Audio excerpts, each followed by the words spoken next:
نحمدہ ونصلی ونسلم علی رسولہ الکریم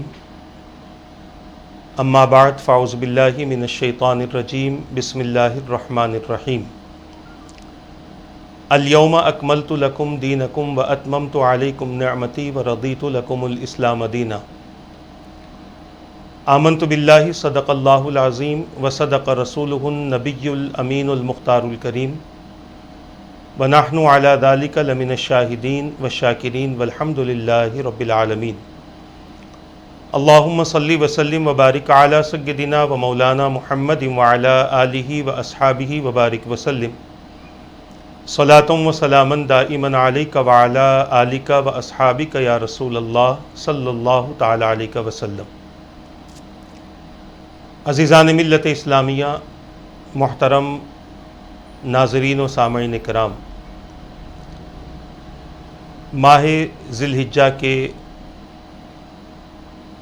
ایام کی فضیلت کے حوالے سے سلسلہ وار نشستیں ہو رہی ہیں۔ اس مہینے کی عظمت کیا ہے، اس مہینے میں عبادات کے ثواب کیا ہیں، اس مہینے میں روزہ رکھنے کا انعام کیا ہے، اس ماہ مبارک میں کون سے ایام زیادہ افضل ہیں، اور ان ایام کے متعلق حضور اکرم صلی اللہ تعالی علیہ وسلم نے کیا بیان فرمایا۔ سابقہ نشست میں عرفہ کسے کہتے ہیں اور عرفات کسے کہتے ہیں،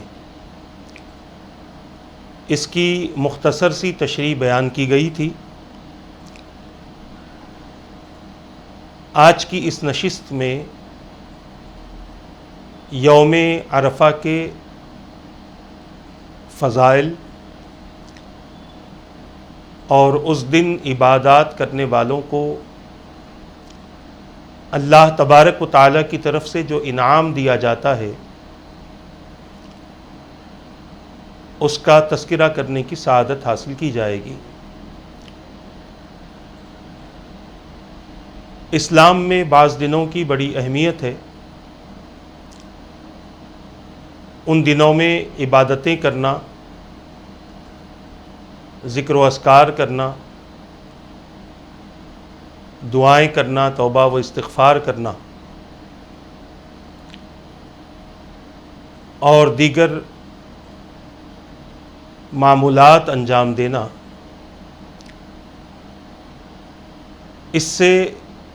کرنے والے کے لیے بڑے فائدے رکھے گئے ہیں۔ جو بندہ مومن ماہ ذی الحجہ کا احترام کر کے اس میں عبادتیں کرے اور اللہ تبارک و تعالیٰ کے ذکر میں اپنے آپ کو مصروف رکھے، توبہ و استغفار کرے، اس کے لیے اللہ تبارک و تعالیٰ کی طرف سے رحمت کے دروازے، نعمتوں کے دروازے، رزق کے دروازے اور جو بھی اس کی ضرورت ہے دنیاوی، اور نجات کے دروازے، بخشش کے دروازے، مغفرت کے دروازے، جو اخروی ضرورت ہے اس بندے کے لیے کھول دیے جاتے ہیں۔ اسی لیے ماہ ذی الحجہ میں صرف قربانی تک اپنے آپ کو محدود نہ رکھیں۔ جو لوگ قربانی کرتے ہیں یقیناً ان کے تقوی اور ان کے اخلاص کی بنیاد پر انہیں اس کا اجر و ثواب دیا جاتا ہے، مگر جو لوگ قربانی نہیں کر پاتے، فکر میں رہتے ہیں، سوچ میں رہتے ہیں، ایسے لوگوں کو سوچ اور فکر میں رہنے کی ضرورت نہیں۔ حضور اکرم صلی اللہ تعالی علیہ وسلم کے بتائے ہوئے معمولات ہمارے لیے اتنی خوشی کا ذریعہ بنیں گے جتنی خوشی قربانی کرنے والے کو قربانی کے دن ہوتی ہے۔ اور اگر میں کہوں اس سے زیادہ یہ معمولات آپ حضرات کے لیے خوشی کا ذریعہ بن سکتے ہیں۔ محترم ناظرین و سامعین کرام، آج ہماری یہ محفل خصوصی طور پر یوم عرفہ کی فضیلت یعنی ذی الحجہ کا جو 9واں دن ہوتا ہے، 9 تاریخ ہوتی ہے، جس دن حاجی حضرات عرفات کے میدان میں جمع ہو کر صبح سے لے کر شام تک، سورج کے غروب ہونے تک اللہ کی بارگاہ میں رجوع رہتے ہیں، توبہ و استغفار کرتے ہیں، اور کثرت اعمال کے ذریعے، کثرت استغفار، کثرت توبہ کے ذریعے اپنے رب کو راضی کرتے ہیں۔ ہمیں بھی چاہیے کہ ہم بھی اپنے اپنے علاقوں میں، اپنے اپنے علاقے کی مساجد میں، اپنے اپنے گھروں میں کچھ وقت کے لیے خلوت نشین ہو جائیں، اور ہم بھی کثرت استغفار کے ذریعے اپنی بخشش اور اپنی نجات اللہ تبارک و تعالیٰ کی بارگاہ میں طلب کریں۔ عزیزان ملت اسلامیہ، اللہ کے رسول صلی اللہ تعالیٰ علیہ وسلم نے یوم عرفہ کی بڑی فضیلتیں بیان فرمائی ہیں، اور اس دن عبادات کرنے کا بھی اپنی امت کو حکم دیا۔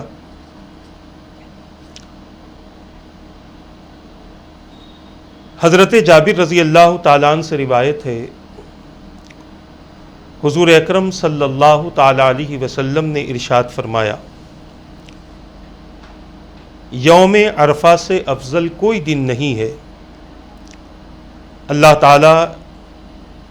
اس دن زمین والوں کے ذریعے آسمان والوں پر فخر فرماتا ہے، اور فرماتا ہے فرشتوں سے، میرے ان بندوں کو دیکھو، بکھرے اور گرد آلود بال ہیں، میرے پاس دور دراز راستوں سے میری رحمت کی امید اور میرے عذاب کا خوف لے کر آئے ہیں، لہٰذا یوم عرفہ سے زیادہ دوزخ سے رہائی کا کوئی دوسرا دن نہیں ہے۔ اس دن جتنے مجرم دوزخ سے آزاد کیے جاتے ہیں، کسی اور دن اتنوں کی آزادی نہیں ہوتی۔ حضور اکرم صلی اللہ تعالیٰ علیہ وسلم کے اس فرمان کی روشنی میں ہمیں اس بات کا علم تو ہو گیا کہ عرفہ کا دن کتنا افضل ہے۔ یہ وہ دن ہے جس دن اللہ تبارک و تعالی اپنے فرشتوں کے سامنے اپنے بندوں کے لیے اعزازیہ کلمات ادا فرماتا ہے، اپنے بندوں کی عزت افزائی فرماتا ہے، اپنے بندوں کا تذکرہ اپنی شان کے مطابق اپنے فرشتوں کے سامنے فرماتا ہے۔ اور کیا شان ہے، دیکھیں کہ بندے کے بالوں پر گرد ہے تو اس کا بھی ذکر ہو رہا ہے، اور بندے جو دور دراز سے چلتے ہوئے آ رہے ہیں اس کی رضا کی خاطر، اس کی خوشنودی کی خاطر، اس کا بھی تذکرہ اللہ تبارک و تعالی اپنے فرشتوں سے فرماتا ہے۔ اور پھر بندوں کی نیتیں جو ہیں، وہ نیتوں کا بھی ذکر ہوتا ہے کہ بندے میری رحمت کی امید لے کر آ رہے ہیں، میرے عذاب کے خوف سے آ رہے ہیں، لہٰذا ان بندوں کی بخشش تو یقینی ہے جن بندوں کا تذکرہ اس انداز سے اللہ تبارک و تعالی اپنی شان کے مطابق فرماتا ہے۔ یہ ان لوگوں کی باتیں ہیں جو لوگ عرفات کے میدان میں جمع ہوتے ہیں اور اللہ تبارک و تعالی کے خوف سے کانپتے ہیں، اللہ تبارک و تعالی کے عذاب کی ہیبت ان کے اندر ہے، اور پھر ساتھ ہی ساتھ اس امید پر وہ میدان عرفات پہنچے ہیں کہ ان کی دعائیں قبول ہوں گی، ان کی مغفرت ہوگی، ان کی نجات ہوگی۔ اس دن اللہ تبارک و تعالی اپنے بندوں کی مغفرت فرما کر اللہ کا دشمن اور اللہ کے بندوں کا ازلی اور ابدی دشمن جس کو ہم شیطان کہتے ہیں اس کو مایوس کیا جاتا ہے اور اسے بتایا جاتا ہے کہ تو نے زندگی بھر گناہ کروائے، ہم نے پل بھر میں ان کے گناہوں کو معاف کر دیا۔ کتنی بڑی بات ہے، شیطان مایوس ہوتا ہے۔ اس نے جو کوششیں ہم پر رات دن کی تھیں، ہمارے بستروں پر اس نے کوشش کی تھی، ہمارے دستروں پر اس نے کوشش کی تھی، ہماری محفلوں میں اس نے کوشش کی تھی، صبح و شام کوئی لمحہ ایسا نہ تھا کہ وہ ہم سے جدا رہے، وہ ہمیں چھوڑ دے، ایسا ہرگز نہیں تھا۔ قدم قدم پر قدم اٹھنے سے پہلے گناہ کرواتا تھا، قدم آگے بڑھنے سے پہلے گناہ کرواتا تھا، قدم زمین پر رکھتے وقت میں گناہ کرواتا تھا۔ کبھی نگاہوں کا گناہ، کبھی آنکھوں کا گناہ، کبھی کان کا گناہ، کبھی زبان کا گناہ، کبھی ہاتھ کا، کبھی پیر کا گناہ، کبھی شرمگاہ کا گناہ، کبھی گناہوں کے خیالات میں مصروف کر دینا، کبھی دل کو گناہوں کے دلدل میں پھنسا دینا اور پورے وجود کو اپنا متبع بنا دینا، اپنی اتباع کرنے والا بنا دینا، پورے وجود کو اپنی اطاعت کرنے والا بنا دینا۔ ایسا بندہ جب میدان عرفات میں پہنچتا ہے اور اللہ تبارک و تعالیٰ کی بارگاہ میں گریہ وزاری کرتا ہے تو میرا رب اس شیطان کو مایوس فرماتا ہے کہ دیکھ لے کہ تو نے اس پر کیا محنت کی تھی، تو نے اس پر کیا مشقتیں کی تھیں، تو نے اس پر کتنی نگہبانی کی تھی، تو نے اس کی کتنی نگہبانی اور تو نے اس کی کتنی حفاظت کی تھی، کہاں کہاں لے چلا تھا، کس کس مقام پر لے گیا تھا، کیسے کیسے تو نے اس سے گناہ کروائے، مگر میری رحمت ہے، میرا فضل ہے، میرا انعام ہے کہ آج کے دن اگر میرا کوئی بندہ مجھ سے سوال کرے گا، آج کے دن میرا کوئی بندہ مجھ سے نجات طلب کرے گا، میری بارگاہ میں بخشش طلب کرے گا، کثرت استغفار، کثرت توبہ کرے گا، تو اے شیطان سن لے، تیری زندگی بھر کی محنت کو میں پل بھر کی توبہ میں معاف کر دوں گا۔ اور اللہ تعالیٰ معاف فرماتا بھی ہے۔ جب میرے آقا صلی اللہ تعالیٰ علیہ وسلم نے ارشاد فرما دیا کہ اس دن جتنے لوگ جہنم سے آزاد کیے جاتے ہیں، کوئی اور دن اتنے لوگ جہنم سے آزاد نہیں کیے جاتے۔ شمع رسالت کے پروانوں، اس سے اس دن کی اہمیت کا اور اس دن کی حقیقت کا اندازہ ہوتا ہے اور اس دن کی معرفت ہمیں حاصل ہوتی ہے۔ اسی طرح حضرت ابن عباس رضی اللہ تعالی عنہما سے روایت ہے، انہوں نے فرمایا کہ میرے آقا صلی اللہ تعالی علیہ وسلم نے عرفہ کے دن خطبہ ارشاد فرماتے ہوئے فرمایا، عرفہ کا خطبہ بھی بڑی اہمیت کا حامل ہے۔ انشاءاللہ کوشش کریں گے کہ عرفہ کا جو خطبہ ہے وہ آپ حضرات کے سامنے ہم پیش کر سکیں، اور بڑا اہم خطبہ ہے، اور صرف اسی خطبے کو آپ کے سامنے انشاءاللہ پیش کرنے کی سعادت حاصل کی جائے گی، جس میں اللہ کے رسول صلی اللہ تعالیٰ علیہ وسلم نے حقوق اللہ کا اور حقوق العباد کا کثرت کے ساتھ ذکر فرمایا۔ کوئی ایسی چیز کو نہیں چھوڑا اس خطبے میں کہ جس کے بعد میں بندہ یہ کہہ سکے کہ اس کا ذکر اس خطبے میں موجود نہیں ہے۔ بڑی اہمیت کا حامل یوم عرفہ کا خطبہ ہے۔ اس میں سے ایک چھوٹا سا حصہ میں آپ کے سامنے عرض کر رہا ہوں۔ میرے آقا نے فرمایا، اے لوگوں، گھوڑوں اور اونٹوں کو ایذا پہنچانے اور لاغر کرنے میں نیکی نہیں ہے، یعنی ان کو تکلیف دینا، ان کو کھانا نہ دینا، اس میں کوئی نیکی نہیں ہے۔ عمدہ اور اچھی رفتار سے چلو اور کمزوروں پر رحم کھاؤ، کسی مسلمان کو ایذا نہ پہنچاؤ۔ اب آپ دیکھیں اس چھوٹے سے حصے میں حضور نے مخلوق کے ساتھ جس طرح سے حسن سلوک کرنے کا حکم دیا، اگر جانور بھی ہوں تو وہ بھی ہمارے حسن سلوک کے حقدار ہیں۔ جانور بھی ہیں تو ان کا بھی حق ہم پر ہے، اور ان کا حق یہ ہے کہ ہم اسے بیجا تکلیف نہ دیں۔ ان کا حق یہ ہے کہ وقت پر انہیں کھانا پانی مہیا کروائیں، تاکہ ان کی جو ضرورت ہے ان کی ضرورت بھی پوری ہو سکے۔ یہ نہیں کہ اپنا کام نکال لیا، اپنا مقصد پورا کر لیا، اب اس کے بعد انہیں ایذا اور تکلیف دی جاتی ہے۔ کئی گھروں میں بلی پالی جاتی ہے تاکہ گھر میں چوہے زیادہ ہیں، اور جب چوہے ختم ہو جاتے ہیں تو بلی کو مار کر گھر سے نکال دیا جاتا ہے۔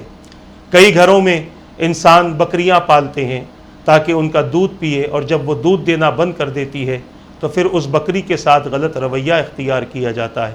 کئی لوگ گھوڑے پالتے ہیں، کئی لوگ گھوڑوں کی سواری کرواتے ہیں، اونٹوں کی سواری کرواتے ہیں، اس سے تجارت کرتے ہیں، اور جب وہ بوڑھے پڑ جاتے ہیں تو پھر ان کے ساتھ ان کا حسن سلوک ختم ہو جاتا ہے۔ اللہ کے رسول صلی اللہ تعالیٰ علیہ وسلم نے اس طرح سے اپنی امت کو اس طرح سے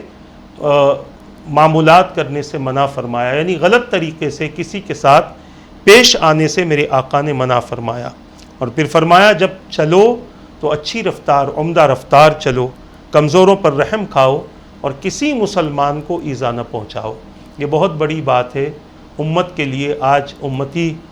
غیروں کو تو دور کی بات ہے، اپنے سگے بھائیوں کا، دوسرے مسلمانوں کی تو دور کی بات ہے، اپنے سگے بھائیوں کا پاس و لحاظ نہیں کرتے۔ اللہ نے کچھ دے دیا ہے تو پھر اپنے بھائی کی کمزوری اور اس کی غربت کی وجہ سے اسے اپنے سے دور کر دیتے ہیں، اور بہت سارے معاملات ہوتے ہیں۔ اگر اس کی تفصیل میں جاؤں گا تو پھر کافی وقت درکار ہوگا۔ حضرت ابن عمر رضی اللہ تعالیٰ عنہما سے روایت ہے، انہوں نے کہا میں نے رسول پاک صلی اللہ تعالیٰ علیہ وسلم سے سنا، آپ نے ارشاد فرمایا اللہ تعالیٰ عرفہ کے دن اپنے بندوں پر نظر فرماتا ہے تو جس کے دل میں ذرا سا بھی ایمان ہوتا ہے وہ ضرور بخش دیا جاتا ہے۔ میں نے حضرت نافع فرماتے ہیں کہ میں نے حضرت ابن عمر رضی اللہ تعالیٰ عنہما سے پوچھا یہ مغفرت تمام لوگوں کے لیے ہے یا اہل عرفات کے ساتھ مخصوص ہے؟ تو انہوں نے فرمایا یہ مغفرت تمام لوگوں کے لیے ہے۔ آپ اندازہ کریں عرفہ کا دن 9 تاریخ، یہ تمام لوگوں کے لیے خاص ہے۔ اگر ہمارا دل ایمان کے معاملے میں کمزور پڑ چکا ہے تو زیادہ سے زیادہ کلمہ طیبہ پڑھ کر اپنے ایمان کو مضبوط کر لیں، کلمہ شہادت پڑھ کر، تسبیح، کلمہ تیسرا کلمہ پڑھ کر، کلمہ تمجید پڑھ کر، کلمہ توحید پڑھ کر، کلمہ رد کفر پڑھ کر، ایمان مفصل، ایمان مجمل پڑھ کر، ان 5-6 دنوں میں جتنے ایام ہمارے پاس ہے عرفہ کے آنے تک اپنے ایمان کو بہت مضبوط کر لیں۔ اور اگر بہت مضبوط نہیں بھی ہو سکتا تو کم سے کم اپنے ایمان کو کچھ روشنی دے دیں، اپنے ایمان کو کچھ قوت دے دیں، اپنے ایمان میں ذرا سا اضافہ کر لیں، تاکہ اس دن جس دن اللہ تبارک و تعالی اپنے بندوں پر نظر رحمت فرما کر جن کے اندر تھوڑا سا بھی ایمان ہوتا ہے، جن کی بخشش ہوتی ہے، ان میں ہمارا نام بھی شمار ہو جائے، ان میں ہم اور آپ بھی شمار ہو جائیں۔ یہ بڑا اہم دن ہے، اپنی بخشش چاہتے ہو تو اس دن کے لیے آج ہی سے تیاری کرو، تاکہ جب وہ دن آئے جس دن بندوں کی مغفرت ہو رہی ہو اس دن ہماری بھی مغفرت ہو جائے۔ عزیزان ملت اسلامیہ، اسی طرح اللہ کے رسول صلی اللہ تعالی علیہ وسلم نے اپنے ایمان والی امت کے لیے ارشاد فرمایا۔ حضرت جابر ابن عبداللہ رضی اللہ تعالیٰ عنہ سے روایت ہے، انہوں نے کہا حضور اکرم صلی اللہ تعالی علیہ وسلم نے ارشاد فرمایا کہ عرفہ کا دن ہوتا ہے تو اللہ تبارک و تعالی اپنی شان کے مطابق آسمان پر، سب سے نیچے والے آسمان پر جلوہ گر ہوتا ہے اور حاجیوں کی وجہ سے ملائکہ پر فخر کرتا ہے اور فرماتا ہے اے میرے ملائکہ، میرے ان بندوں کو دیکھو کس طرح پریشان، بال گرد آلود، دور دراز راستوں سے آئے ہیں، یہ میری رحمت کے امیدوار ہیں، میرے عذاب سے ڈر رہے ہیں، تم گواہ رہو میں نے ان کی مغفرت کر دی ہے۔ اسی طرح کی ایک حدیث پاک آپ نے سابق میں سنی، اس کے الفاظ کچھ اور ہیں، اسی میں سے کچھ الفاظ اس میں ہیں۔ میرے آقا صلی اللہ تعالی علیہ وسلم فرماتے ہیں، اس کے بعد فرماتے ہیں کہ میں نے ان کی مغفرت کر دی، ان کی مہمان نوازی جنت میں کی جائے گی۔ ملائکہ عرض کرتے ہیں پروردگار، ان میں تو مغرور اور متکبر عورتیں بھی شامل ہیں۔ اللہ تعالیٰ فرماتا ہے میں نے ان کو بھی بخش دیا، روز عرفہ سے زیادہ اور کوئی دن دوزخ سے آزادی کا دن نہیں ہے۔ عزیزان ملت اسلامیہ، ان میں مغرور اور متکبر عورتوں کا جو ذکر کیا گیا، اس حوالے سے میں مختصر سا خلاصہ کر دوں کہ میدان عرفہ میں بھی کئی ایسے نظارے نظر آتے ہیں، کئی ایسی چیزیں نظر آتی ہیں کہ جس کو دیکھنے کے بعد ایک ایمان والا اس دن افسوس بھی کرتا ہے اور اللہ تبارک و تعالیٰ کی بارگاہ میں لوگوں کے لیے ہدایت کی دعا بھی کرتا ہے۔ بعض عورتیں وہ ہوتی ہیں جنہیں اپنے حسن پر ناز ہوتا ہے، بعض عورتیں وہ ہوتی ہیں جنہیں اپنے قد و قامت پر ناز ہوتا ہے، اور بعض ایسی بھی عورتیں اس دن ہوتی ہیں کہ اس دن بھی میک اپ وغیرہ سے باز نہیں آتی اور کئی طرح کے چیزوں کا استعمال کر کے اپنے حسن کا مظاہرہ کر کے یا دیگر معاملات کا، دیگر چیزوں کا مظاہرہ کر کے اپنے آپ کو مغرور اور متکبرانہ چال سے لوگوں کے سامنے وہ ظاہر ہوتی ہیں۔ فرشتوں کے پوچھنے کا مطلب یہی ہے کہ مغرور اور متکبر بھی عورتیں مولا اس میں شامل ہیں، مگر میرا رب رحم فرماتا ہے، اچھوں کی وجہ سے بروں کو بھی بخش دیتا ہے۔ عاجزی کرنے والوں کے صدقے، تکبر کرنے والوں کی بھی بخشش فرما دیتا ہے، اور ایسی بخشش ان کی ہوتی ہے، انہیں جہنم سے آزاد کر دیا جاتا ہے۔ اور جو نعمتیں اللہ تبارک و تعالیٰ نے میدان عرفات میں اپنے مغفور اور مرحوم بندوں کے لیے رکھی ہیں، ان بندوں میں ان کو بھی شامل فرما لیتا ہے۔ تو اللہ تبارک و تعالیٰ کو غرور پسند نہیں، تکبر پسند نہیں، مگر رب قدیر عاجز رہنے والے بندوں کے صدقے ان کی مغفرت فرما دیتا ہے۔ اگر کبھی ہمارا حج کو جانا ہو، خواتین کا حج کو جانا ہو، تو یاد رکھیں حج کے جتنے معمولات ہیں ان میں عاجزی اختیار کرنا، حج کے جتنے معاملات ہیں اس میں اپنے آپ کو کمزور ظاہر کرنا، کہیں پر بھی نہ اپنے حسن کے جلوے دکھانے کی کوشش کرنا، نہ کہیں پر بھی کچھ ایسے اعمال کی کوشش کرنا جو اللہ کو ناپسند ہو۔ اگر ایسے اعمال ہوتے بھی ہیں تب بھی میرا رب معاف فرما دیتا ہے، مگر اس کے باوجود خواتین خاص طور سے کوشش کریں میدان عرفات ہی نہیں بلکہ کہیں پر بھی کوئی ایسی حرکت نہ کریں جس سے میرا رب ناراض ہو اور اس کی ناراضگی آپ کے پورے گھر کے لیے نحوست اور اس کی تباہی اور اس کی بربادی کا ذریعہ بن سکے۔ عزیزان ملت اسلامیہ، اسی طرح اللہ کے رسول صلی اللہ تعالیٰ علیہ وسلم ارشاد فرماتے ہیں، حضرت طلحہ ابن عبداللہ رضی اللہ تعالیٰ عنہ کا قول نقل کیا گیا، حضور اکرم صلی اللہ تعالیٰ علیہ وسلم نے ارشاد فرمایا، عرفہ کے دن سے زیادہ کسی دن بھی شیطان کو ذلیل و خوار، شرمندہ اور غضبناک نہیں دیکھا گیا، کیونکہ اس دن اللہ تعالیٰ کی رحمت کا نزول، اپنے بندوں کی نزول اور بندوں کی گناہوں کی مغفرت نظر آتی ہے۔ ہاں، بدر کا دن اس سے مستثنا ہے۔ صحابہ کرام نے عرض کیا، یا رسول اللہ صلی اللہ علیہ وسلم، بدر کے دن ابلیس نے کیا دیکھا تھا؟ تو حضور نے ارشاد فرمایا، جبرائیل کو ملائکہ کو بلاتے دیکھا تھا، اس کی وجہ سے وہ ذلیل و خوار بھی ہوا، شرمندہ بھی ہوا، غضبناک بھی ہوا۔ بدر کے دن شیطان کا کوئی مکر ایمان والوں پر نہ چل سکا۔ اسی طرح عرفہ کے دن، یوم عرفہ 9 ذی الحجہ کے دن، اللہ تبارک و تعالی اپنے بندوں کی بے پناہ مغفرت فرماتا ہے، بے پناہ مغفرت فرماتا ہے۔ اور حدیث پاک سے ہم کو یہ بھی مل گیا کہ صرف عرفات کے میدان میں بندوں کی مغفرت نہیں ہوتی، بلکہ عرفات کے میدان میں جو معمولات ہو رہے ہیں اپنے اپنے علاقوں میں، اپنے اپنے گھروں میں، ان معمولات کے کرنے والے کو بھی اللہ تعالیٰ بخش دیتا ہے۔ شیطان اسی بات پر رسوا ہوتا ہے، اسی بات پر ذلیل ہوتا ہے، اسی بات پر وہ غضبناک ہوتا ہے کہ میری زندگی بھر کا کیا ہوا پانی پھر گیا، میری زندگی بھر کی محنت پر پانی پھر گیا، میری زندگی بھر کی کوششوں پر پانی پھر گیا۔ اب وہ عرفہ کے بعد پھر سے بندوں کو گناہوں کی طرف مائل کرنے کی کوشش کرتا ہے، مگر میں ذمہ داری کے ساتھ کہہ سکتا ہوں کہ جس نے صدق دل سے اللہ کی بارگاہ میں توبہ کی، جس نے صدق دل سے اللہ کی بارگاہ میں استغفار کیا،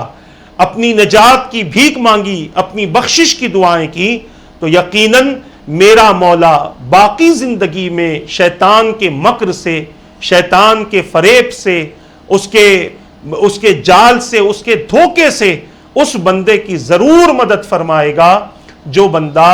جس بندے کی مغفرت میرے رب نے کر دی ہے، جس کے گناہوں کو میرے رب نے معاف کر دیا ہے۔ اب اس میں بندوں کے لیے بھی ضروری ہے کہ وہ اللہ کی ذات سے امید رکھیں، یقین رکھیں کہ میرے گناہ معاف کر دیے گئے، اور اس کے لیے میں پھر سے کہتا ہوں کثرت استغفار اور کثرت توبہ کی ضرورت ہے۔ اگر یہ نہ ہو صرف ہم یہ کہیں مولا مجھے معاف کر دے، تو پھر اس کی ذات ہے، وہ معاف کرنا چاہے تو کر دے، مگر وہ بندوں سے استغفار چاہتا ہے، وہ بندوں سے توبہ چاہتا ہے، وہ بندوں سے بخشش کی دعائیں چاہتا ہے، نجات کی دعائیں چاہتا ہے۔ دیگر چیزیں جلد ملے نہ ملے، میں بڑی ذمہ داری کے ساتھ عرض کر رہا ہوں، دولت مانگو جلد ملے نہ ملے، طاقت مانگو جلد ملے نہ ملے، حسن مانگو جلد ملے نہ ملے، جائیدادیں مانگو جلد ملے نہ ملے، مگر کوئی بندہ اپنے گناہوں کی معافی مانگتا ہے تو میرا مولا فوری معاف فرما دیتا ہے۔ کوئی بندہ میرے مولا کی بارگاہ میں استغفار کے ذریعے رجوع ہوتا ہے تو میرا رب فوری اس کے گناہوں کو معاف فرما دیتا ہے، اس کی بخشش فرما دیتا ہے۔ دوسری چیزیں ملے نہ ملے، مگر یقین کے ساتھ میں کہہ رہا ہوں، قرآن کی آیات پر یقین کرتے ہوئے، اللہ کے رسول کے فرامین پر یقین کرتے ہوئے کہ بندے کو بخشش فوری مل جاتی ہے، نجات فوری مل جاتی ہے، گناہوں کی معافی فوری مل جاتی ہے، کیونکہ اس کے ذریعے شیطان کو مایوس کرنا ہے، اس کے ذریعے شیطان کو ذلیل و خوار کرنا ہے، تو لہٰذا پوری زندگی کے گناہ پل بھر کی توبہ میں اللہ تعالیٰ اپنے بندوں سے معاف فرما دیتا ہے۔ حضرت ابن عباس رضی اللہ تعالیٰ عنہما فرمایا کرتے تھے کہ یوم عرفہ حج اکبر کا دن ہے، اور وہی دن فخر کا دن ہے۔ اللہ تعالیٰ آسمان دنیا پر جلوہ گر ہوتا ہے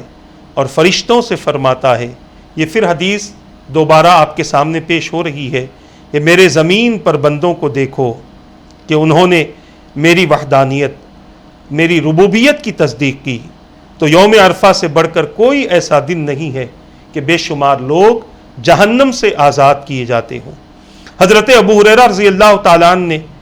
ارشاد فرمایا کہ آج کا دن، ارشاد فرمایا الیوم الموعود روز قیامت ہے،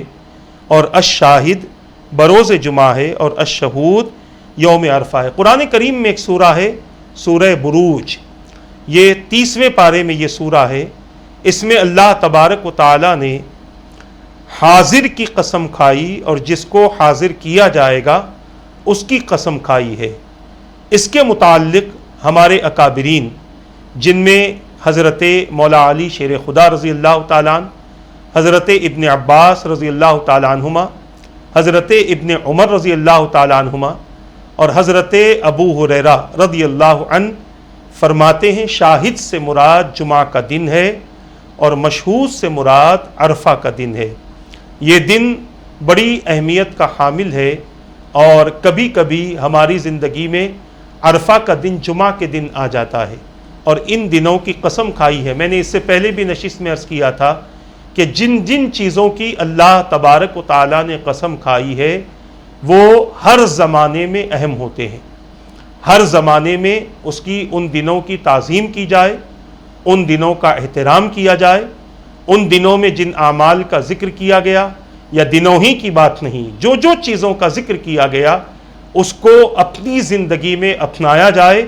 تاکہ اس کے ذریعے احترام اور ادب ظاہر ہو، اور اس ادب کی وجہ سے اللہ تبارک و تعالی اپنے بندوں کی مغفرت فرما دے۔ حضرت ابو ہریرہ رضی اللہ تعالیٰ عنہ فرماتے ہیں کہ حضور اکرم صلی اللہ تعالیٰ علیہ وسلم نے ارشاد فرمایا، جس دن کا وعدہ کیا ہوا ہے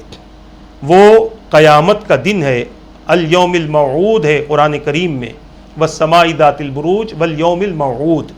اس کے بعد فرمایا وشاہد ومشہود، پھر اس کے بعد ایک قصہ رب نے بیان فرمایا قتل اصحاب الاخدود۔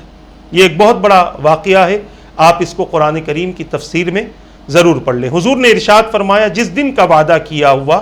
وہ قیامت کا دن ہے، یوم مشہود یوم عرفہ ہے، اور یوم شاہد یوم جمعہ ہے۔ تو بتانے کا مقصد یہ ہے کہ اس دن کی جو اہمیت ہے، اللہ نے اس دن کی قسم کھائی ہے، شاہد و مشہود۔ اب آپ محسوس کر سکتے ہیں کہ اس دن کا مقام اللہ تبارک و تعالیٰ کی بارگاہ میں کتنا ہے۔ اسی طرح اور بھی کئی احادیث ہیں جس میں رسول اکرم صلی اللہ تعالیٰ علیہ وسلم نے بڑی اہمیتیں یوم عرفہ کے تعلق سے بیان فرمائی ہے، اور بڑی برکتیں اس کی میرے آقا صلی اللہ تعالیٰ علیہ وسلم نے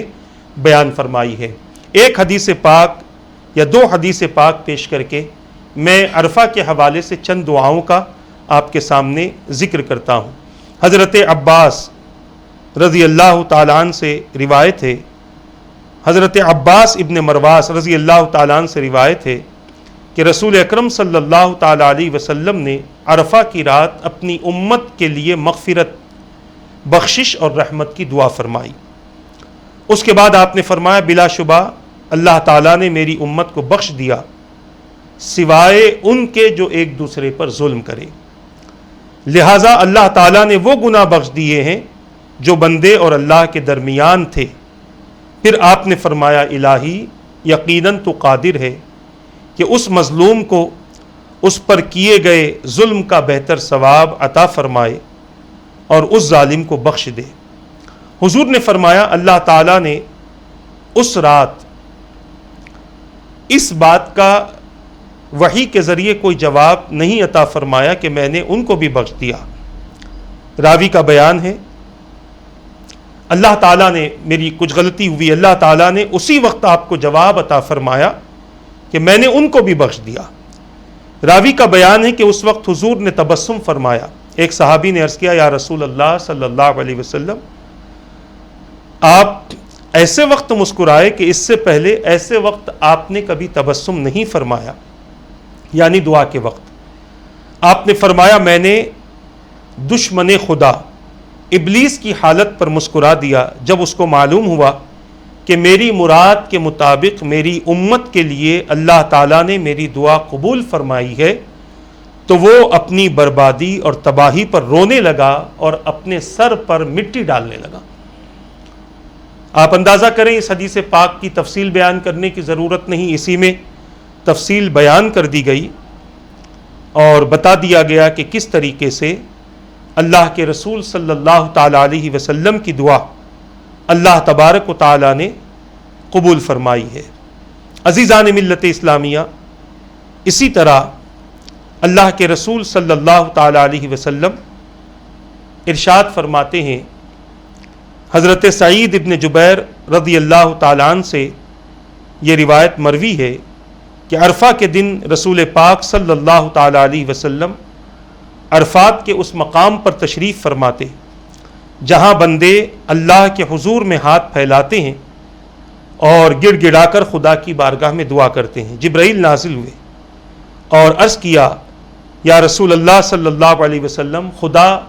اللہ تبارک و تعالیٰ آپ کو سلام فرماتا ہے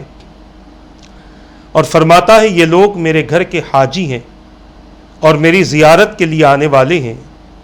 یہ جس کی ملاقات کو آئے ہیں اس پر لازم ہے کہ آنے والے کی توقیر کرے، عزت افزائی کرے۔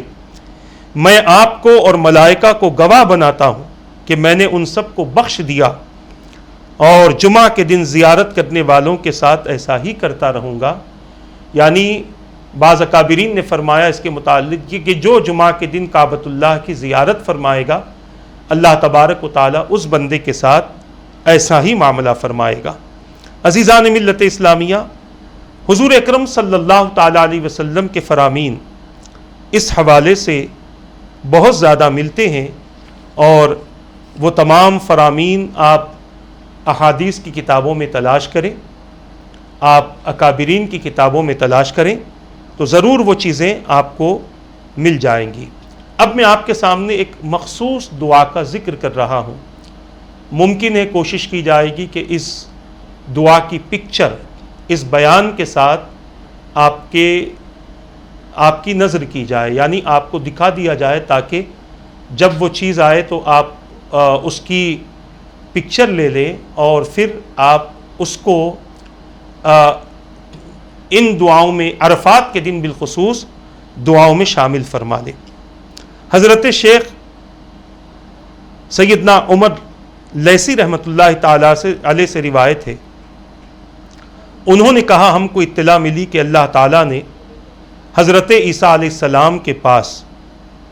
حضرت جبرائیل امین کے ذریعے 5 دعائیں بطور ہدیہ بھیجی ہیں۔ جبرائیل امین نے کہا کہ آپ یہ 5 دعائیں پڑھا کریں، اللہ کو ذی الحج کے عشرے کی عبادت سے زیادہ کسی دن کی عبادت اور پسندیدہ نہیں ہے، ذی الحجہ کا جو عشرہ ہے۔ اب میں آپ کو بتاؤں، یہ ذی الحجہ کے عشرے میں اللہ تبارک و تعالیٰ کو کثرت سے ذکر کرنا یہ 9ویں ذی الحجہ کو پسند ہے، دیگر ایام میں بھی پسند ہے، مگر 9ویں ذی الحجہ میں یہ چیزیں بہت زیادہ پسند ہیں۔ پہلے دعائیں سن لیں، اس کے بعد اس کی فضیلت میں آپ کے سامنے بیان کروں گا، تاکہ ہمارے اندر ان دعاؤں کو یاد کرنے اور پڑھنے کا جذبہ پیدا ہو جائے۔ اور ساتھ ہی ساتھ انشاءاللہ ایک یوٹیوب کی لنک بھی دی جائے گی، اگر آپ کو اس میں دعا کے حاصل کرنے میں تکلیف ہو رہی ہو تو یوٹیوب کی اس لنک میں آپ کو وہ دعا آپ کے لیے مختلف کلپس بنا کر وہ دعائیں آپ کو پیش کی جائیں گی، آپ اس لنک پر ضرور وزٹ کریں۔ پہلی دعا ہے، اب اس دعا کے فائدے میں بعد میں بیان کروں گا۔ پہلی دعا ہے لا الہ الا اللہ وحدہ لا شریک لہ لہ الملک ولہ الحمد یحیی ویمیت بیدہ الخیر وہو علی کل شیء قدیر۔ دوسری دعا ہے اشہد ان لا الہ الا اللہ وحدہ لا شریک لہ الہ واحدا صمدا لم یتخذ صاحبۃ ولا ولدا۔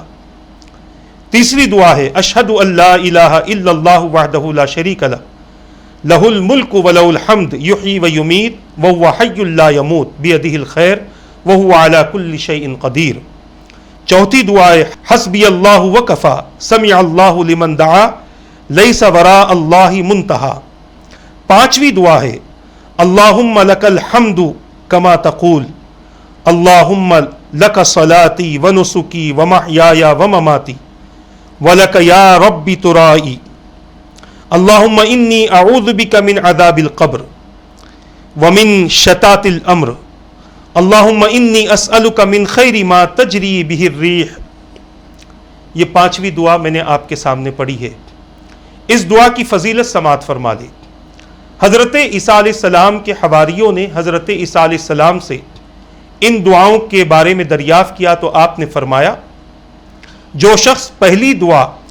100 مرتبہ پڑھے گا تو روئے زمین پر اس جیسا عبادت کرنے والا کوئی دوسرا نہیں ہوگا، قیامت کے دن تمام نیکوکاروں سے زیادہ اس کی نیکیاں ہوں گی۔ جس نے دوسری دعا کو 100 مرتبہ پڑھا تو اللہ تعالیٰ اس کے لیے 1,00,000 نیکیاں عطا فرمائے گا اور اتنی ہی برائیاں اس کے مٹا دے گا اور جنت میں اس کے 10,000 درجے بلند فرمائے گا۔ جس نے تیسری دعا کو 100 مرتبہ پڑھا تو سب سے نچلے آسمان سے 70,000 فرشتے ہاتھ پھیلائے ہوئے اس کے پڑھنے والے کے لیے رحمت طلب کرتے ہوئے اتریں گے۔ جس نے چوتھی دعا کو 100 مرتبہ پڑھا تو اس دعا کو فرشتے سجا کر رب العالمین کی بارگاہ میں پیش کریں گے اور اللہ تعالیٰ اس پر نظر کرم فرمائے گا، اور جس کی طرف اللہ نظر کرم فرما دے وہ بدبخت نہیں ہو سکتا۔ آپ کے حواریوں نے 5ویں دعا کے بارے میں دریافت کیا اس میں کتنا ثواب ہے، تو حضرت عیسیٰ علیہ السلام نے جواب دیا کہ اس کی وضاحت کی انہیں اجازت نہیں دی گئی،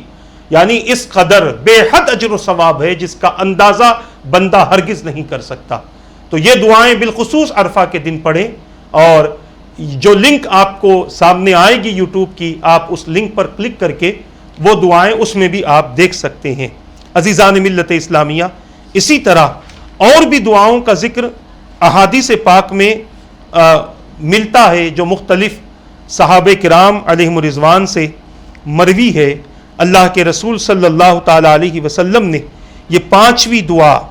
جو 5ویں دعا ہے اس میں کی، حضور اکرم صلی اللہ تعالی علیہ وسلم عرفہ کے روز مولا علی فرماتے ہیں کہ اس دعا کو عرفہ کی شام حضور اکثر یہ دعا فرمایا کرتے تھے۔ وہ دعا پھر سے پڑھ دوں، اللہم لک الحمد کما تقول وخیرا مما نقول اللہم لک صلاتی ونسکی ومحیای ومماتی ولک یا ربی تراسی اللہم انی اعوذ بک من عذاب القبر وفتنۃ الصدر وشتات الامر اللہم انی اسألک من خیر ما تجری بہ الريح۔ یہ حضور اکرم صلی اللہ تعالی علیہ وسلم کی دعا ہے، اور جو 5ویں دعا پڑھی گئی تھی اس میں سے کچھ الفاظ اس میں بھی شامل ہیں۔ اسی طرح حضور اکرم صلی اللہ تعالی علیہ وسلم کے حوالے سے مولا علی رضی اللہ تعالیٰ عنہ روایت کرتے ہیں کہ میرے آقا نے فرمایا، عرفہ میں میری اور مجھ سے پہلے پیغمبروں کی دعا یہ ہے، لا الہ الا اللہ وحدہ لا شریک لہ لہ الملک ولہ الحمد وہو علی کل شیء قدیر، اللہم اجعل فی قلبی نورا وفی سمعی نورا وفی بصری نورا، اللہم اشرح لی صدری ویسر لی امری، اللہم انی اعوذ بک من وساوس الصدر وفتنۃ القبر وشتات الامر، اللہم انی اعوذ بک من شر ما یلج فی اللیل ومن شر ما یلج فی النہار ومن شر ما تہب بہ الریاح ومن شر بوائق الدہر۔ حضور اکرم صلی اللہ تعالی علیہ وسلم اس طرح کی دعائیں عرفہ کے میدان میں کرتے تھے۔ اور بھی بہت ساری دعائیں ہیں جس میں چوتھا کلمہ پڑھنے کا حکم دیا گیا عرفہ کے دن، جس میں لا حول ولا قوة الا باللہ العلی العظیم، اشہد ان اللہ علی کل شیء قدیر وان اللہ قد احاط بکل شیء علما۔ یہ دعا پڑھنے کا میرے آقا صلی اللہ علیہ وسلم نے حکم دیا، اور پھر میرے آقا نے کئی دعا اس حوالے سے سکھائی ہیں۔ اگر آپ کو یہ تمام دعائیں پڑھنی ہیں، سیکھنی ہے، تو میں کتاب کا حوالہ دیتا ہوں، غنیۃ الطالبین۔ اس کتاب میں یہ ساری دعائیں موجود ہیں۔ آپ سے گزارش ہے کہ عرفہ کا دن یوں ہی ضائع نہ ہونے دیں، بلکہ اس دن آپ کثرت سے دعا کریں اور بہت زیادہ دعاؤں کا اہتمام کریں۔ اللہ تبارک و تعالیٰ سے دعا ہے کہ رب قدیر جو کچھ کہا گیا کہنے میں غلطی ہو تو اپنے حبیب کے صدقے معاف فرما دے، اور ان باتوں پر مجھے ان سب کو عمل کی توفیق عطا فرما۔ دعائیں پڑھنے میں جو غلطی ہو گئی مولا اس کو بھی معاف فرما دے۔ اے پروردگار ہم سب کی زندگی کو بہتر بنا دے، ہم سب کے لیے خیر کے فیصلے فرما دے، ماہ ذی الحجہ کے اعمال کو جو تجھے پسند ہے وہ اعمال کرنے کی توفیق عطا فرما۔ اے پروردگار اپنے فضل و کرم سے ہمارے گناہوں کو، خطاؤں کو معاف فرما دے، بیماروں کو شفا عطا فرما، ہر طرح کی پریشانی، مصیبت، آفات و بلیات سے پروردگار ہم سب کی حفاظت فرما، ہمارے آل اولاد کی حفاظت فرما، ایمان کی سلامتی کے ساتھ زندگی عطا فرما، ایمان کی حالت میں کلمہ پڑھتے ہوئے نبی کا دیدار کرتے ہوئے موت نصیب فرما۔ کل بروز قیامت میرے معبود ہم سب کو اپنے حبیب کی شفاعت عطا فرما، اپنے حبیب کے غلاموں کے ساتھ جنت میں داخلہ نصیب فرما دے، برحمتک یا ارحم الراحمین۔ وما علینا الا البلاغ۔ السلام علیکم ورحمۃ اللہ وبرکاتہ۔